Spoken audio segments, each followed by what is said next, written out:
Hey everyone, and welcome. Today we are going to jump into one of the most incredible stories you've ever heard. Seriously, it's got a giant boat, a massive flood, and the very first rainbow. Let's get right to it. I mean, you've seen one, right? That amazing, colorful arc that pops up in the sky after a rainstorm. It's beautiful. But what if I told you it's more than just pretty colors? What if it's a secret sign? A reminder of a super important promise. And to really get what that promise is all about, we have to travel way, way back in time. All right, so before we get to that awesome rainbow, we need to understand why it even exists in the first place. Our story kicks off in a world that, well, was a very different place. Things had gotten so out of control that it was time for a major reset. So, the story goes that people had started doing pretty much whatever they wanted, not really caring if their actions were good or kind. The whole world was filled with meanness. And this made God's heart really, really sad. He decided that things couldn't go on this way. The world needed a totally fresh start. But even in the middle of all this mess, there was one guy who was different. The Bible uses a special word for him, righteous.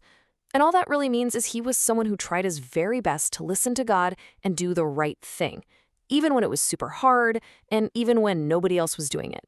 And that man's name was Noah. While everyone else was loud and not listening, Noah was quiet, and he paid attention to God. Because he was obedient and tried to do good, God chose him and his family for a mission. And believe me, it was a big one.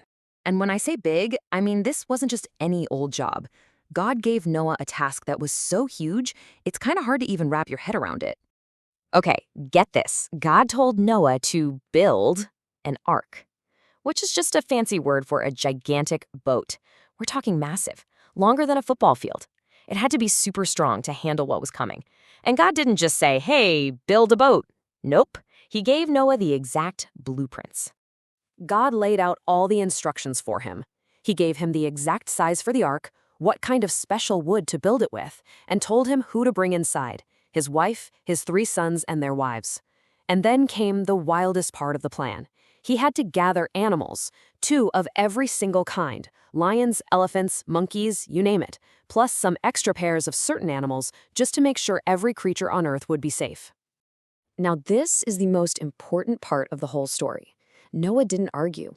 He didn't ask a million questions or try to do it his own way. The story says he did everything exactly the way God commanded him. His complete obedience was what mattered most. He just trusted the plan, even when it probably sounded totally crazy to everyone else. So, once the ark was finally finished, and Noah, his family, and all those animals were tucked safely inside, God himself shut the door. And then, the first drops of rain began to fall. It rained for 40 days and 40 nights. Think about that. For over a month, the rain just did not stop. It poured and poured and poured from the sky, day and night. The water got higher and higher and higher until the entire world was covered. The tallest mountains just vanished under the water. But inside that ark, which was like their own floating fortress, Noah's family and all the animals were totally safe, just drifting on top of the waves. And just imagine, out of all the people on the entire planet, only 8 were saved. That's it. Just Noah and his wife, his 3 sons, Shem, Ham, and Japheth, and their wives. After a long, long time, the water finally started to go down. To see if there was any dry land, Noah first sent out a raven. Then he sent out a dove, but it came right back because there was nowhere for it to land. So he waited a week and sent the dove out again. And this time, it came back with a fresh olive leaf in its beak, a sign of new life. He waited 1 more week, sent the dove out one last time, and it didn't come back. That was it. The world was dry. It was safe to start over. So, the moment they stepped out onto dry land, the very first thing Noah did was build an altar to say thank you to God for keeping them safe. And it was right then and there that God made a very special promise, not just to Noah, but to every single one of us. This kind of promise has a special name, a covenant. Now, a covenant isn't like a normal promise, like when you say, I promise I'll do my homework. No, this is a super serious, deep, unbreakable agreement. And this one was between God and every person and every living thing on the whole planet.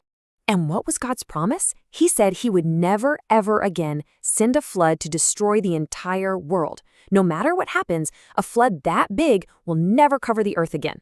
And this promise wasn't just for Noah's family, it was for every generation to come. That means it's for you and for me. So that we would never, ever forget this incredible promise, God put a sign in the sky for everyone to see. He said, "I'm putting my rainbow in the clouds, and it will be the sign of the promise between me and the earth." So from that day on, every time you look up and see a rainbow, it's a beautiful, colorful reminder of God's amazing promise.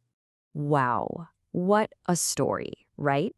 But you might be thinking, okay, that's a cool story from thousands of years ago, but what does it have to do with me today?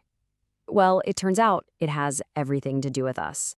When you really think about it, it all boils down to one thing: a choice. Back in Noah's day, most people chose to just do whatever they felt like, and they didn't listen. But Noah, he chose a different way. He chose to listen to God, and he chose to obey. That one choice led to safety and a brand new beginning for the whole world. And that brings up a really good question for us. We're probably not going to be asked to build a giant ark full of animals, but we get chances every single day to choose to listen and do the right thing. So, how can we be a little bit more like Noah?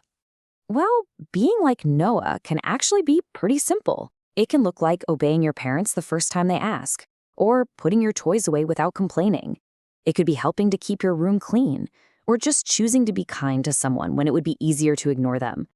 All these little acts of obedience show that we have a heart like Noah's, a heart that wants to listen and do what's right. God gave us the rainbow to remind us of his huge promise, to show us that he always keeps his word. So as we finish up, I want to leave you with this thought. What promise can you keep this week? Maybe it's a promise you made to your parents, or a friend, or even just to yourself. Because being a person who keeps their promises, that's a really powerful way to be like Noah and to honor the God who always, always keeps his.